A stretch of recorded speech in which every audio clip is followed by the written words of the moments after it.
আসসালামু আলাইকুম। আগামী 23শে ফেব্রুয়ারি থেকে বিসিএল ওয়ানডে ভার্সন শুরু হতে যাচ্ছে এবং আমার খুব একটা ইচ্ছা ছিল যে এই সময়টাতে বিশেষ করে পবিত্র মাহে রমজানের সময় টি10 টুর্নামেন্ট আয়োজন করার ব্যাপারে আমি একটা সাজেশন দিয়েছিলাম বাংলাদেশ ক্রিকেট বোর্ডকে।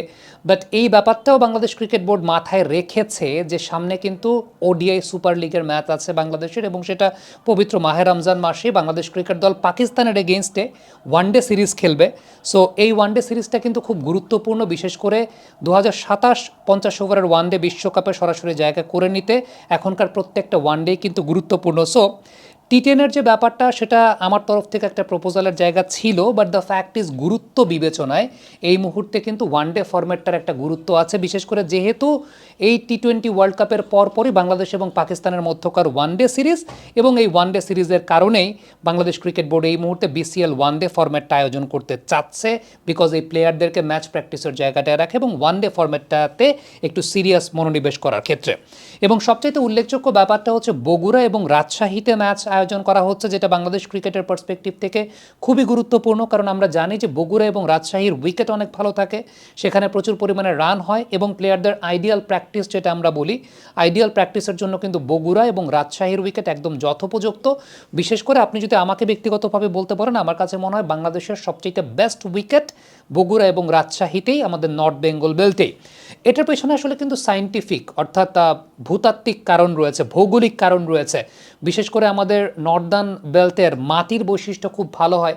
আপনি দেখবেন যে আমাদের নর্দার্ন বেল্টের মাটিতে খুব ভালো পিচ তৈরি করা যায় এবং সেখানকার পিচে বেশ মসৃণ এবং ইভেন বাউন্সের উইকেট তৈরি করা যায়। আমরা কিন্তু দেখেছি রাজশাহী বেল্টে বেশ ভালো রান হয়েছে, এর আগে এমার্জিং টিমের খেলা হয়েছে, বাংলাদেশ এমার্জিং টিম এবং সাউথ আফ্রিকা এমার্জিং টিম, এবং সেই জায়গাটা আমরা দেখেছি যে রাজশাহীতে বেশ ভালো রান হয়েছে। বগুড়াতে সবসময় বেশ ভালো উইকেট থাকে। আকবর আলী একবার একটা কথা বলেছিলেন যে বগুড়ার উইকেটে তার আন্ডার-19 ওয়ার্ল্ড কাপের আগে প্রিপারেশন নিয়েছিলেন। So Bogura it's a very very good place to have quality cricket. এখন আমরা একটু সায়েন্টিফিক্যালি বিষয়টাকে ব্যাখ্যা করতে চাই যে কেন আমাদের নর্থ বেঙ্গল মাটিতে অর্থাৎ উত্তরবঙ্গের মাটিতে কেন ভালো পিচ তৈরি করা সম্ভব। প্রথমত যে বিষয়টা উল্লেখযোগ্য সেটা হচ্ছে একটা ভালো ক্রিকেট পিচের জন্য যেটা সবচেয়ে গুরুত্বপূর্ণ তা হচ্ছে ক্লে কন্টেন্ট, অর্থাৎ মাটির কাদামাটির পরিমাণ, মাটিতে কী পরিমাণ কাদামাটি আছে। নর্মালি থিওরিটিক্যালি যে বিষয়টা বলা হয় সেটা হচ্ছে একটা ভালো ক্রিকেট পিচে কাদামাটির পরিমাণটা হতে হয় 60 থেকে 70%, অর্থাৎ ক্লে কন্টেন্ট থাকতে হয় 60 থেকে 70%, এবং আমাদের নর্থ বেঙ্গলের মাটিতে ক্লে কন্টেন্টের পরিমাণটা হচ্ছে 65 থেকে 72%, যেটা মাটির প্রথম 15 থেকে 20 সেন্টিমিটারের লেয়ারেই প্রায় 65 থেকে 72% পর্যন্ত ক্লে কন্টেন্ট পাওয়া যায়, যেটা মূলত মাটির হার্ডনেস এবং ইভেন বাউন্সটা নিশ্চিত করে, বেটার কম্প্যাকশন পাওয়া যায় এবং কনসিস্টেন্স বাউন্স পাওয়া যায়।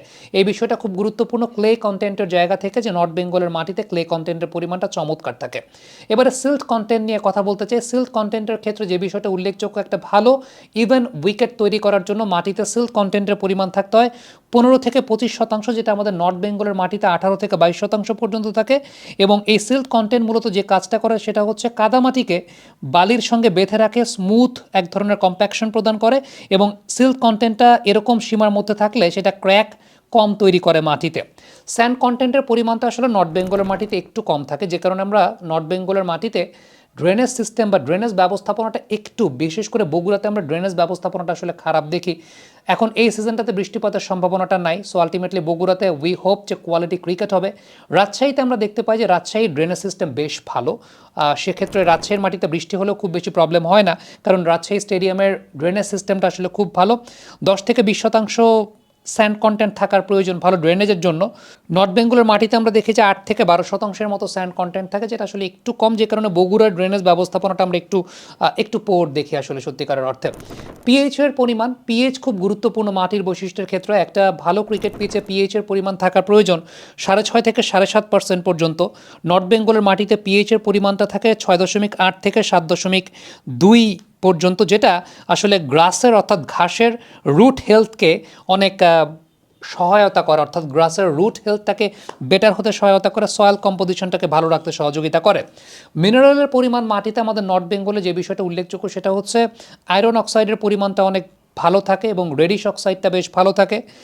সুতরাং আপনি যদি সব কিছু মিলিয়ে চিন্তা করেন তাহলে নর্থ বেঙ্গলের মাটিতে হাই ক্লে কন্টেন্ট যেটা ভালো পিচ তৈরিতে সহযোগিতা করে, সিল্ট কন্টেন্টের একটা ব্যালেন্স থাকে যেটা বেশ ভালো ব্যালেন্স প্রদান করে, এবং সেই সঙ্গে পিএইচের পরিমাণটা বেশ ভালো থাকে, অর্থাৎ পিএইচের পরিমাণটা 6.5 থেকে 7টা হচ্ছে, 7.5টা হচ্ছে একদম আদর্শ, সেই জায়গাটায় 6.8 থেকে যেমনটা আমরা দেখতে পাই 7.2 পর্যন্ত, সেটা একদম আইডিয়াল পিএইচের পরিমাণ। এখন যাদের এই পুরো অ্যানালাইসিসটা বুঝতে অসুবিধা হয়েছে, আমি একটা সামারি করতে চাই যে চট্টগ্রাম কিংবা সিলেটের তুলনায় কেন নর্থ বেঙ্গলের মাটির বৈশিষ্ট্যটা বেটার। যেমনটা আমরা বলছিলাম যে ক্লে কন্টেন্টের পরিমাণটা আমাদের নর্থ বেঙ্গলের মাটিতে থাকে প্রায় 65 থেকে 72%, চট্টগ্রামে ক্লে কন্টেন্টের পরিমাণটা থাকে 35 থেকে 45%, সিলেটে ক্লে কন্টেন্টের পরিমাণ থাকে 30 থেকে 40%। তার মানে আপনি দেখতে পাচ্ছেন ন্যাচারালি একদম প্রাকৃতিকভাবে রাজশাহী বা বগুড়া বেলতে বেশ ভালো ক্রিকেট পিচ তৈরি করা সম্ভব।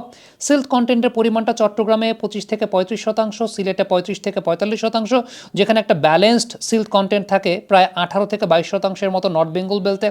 পিএইচের পরিমাণটা আমরা যেমনটা বলছিলাম যে নর্থ বেঙ্গল বেলতে প্রায় 6.5 থেকে 7.2 পর্যন্ত থাকে, সেখানে চট্টগ্রাম বেলতে 5.8 থেকে 6.5 এবং সিলেট বেলতে 5.5 থেকে 6.2 পর্যন্ত পিএইচের পরিমাণটা থাকে। সো সব কিছু মিলিয়ে বগুড়া এবং রাজশাহীতে বেটার কোয়ালিটির ক্রিকেট হওয়া সম্ভব, এবং বাংলাদেশ ক্রিকেট বোর্ড এই উদ্যোগটা ভালো নিয়েছে যে এই সময়টা যখন বাংলাদেশ ক্রিকেট টিমের ম্যাচ প্র্যাকটিস প্রয়োজন, কোয়ালিটি ক্রিকেট প্রয়োজন, বগুড়া এবং রাজশাহীতে সেই টুর্নামেন্টটা তারা আয়োজন করছে বিসিএল ওয়ান ডে ফরম্যাট।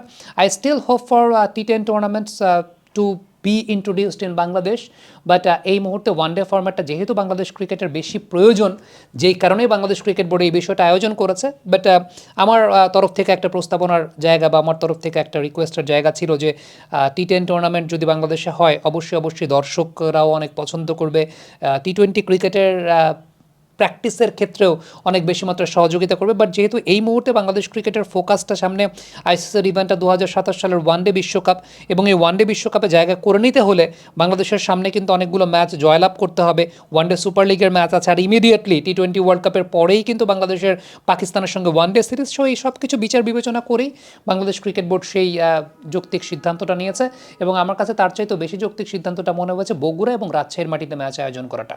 দর্শক, আপনাদের কাছ থেকে মন্তব্য মতামত জানতে চাই, লিখে পাঠাবেন।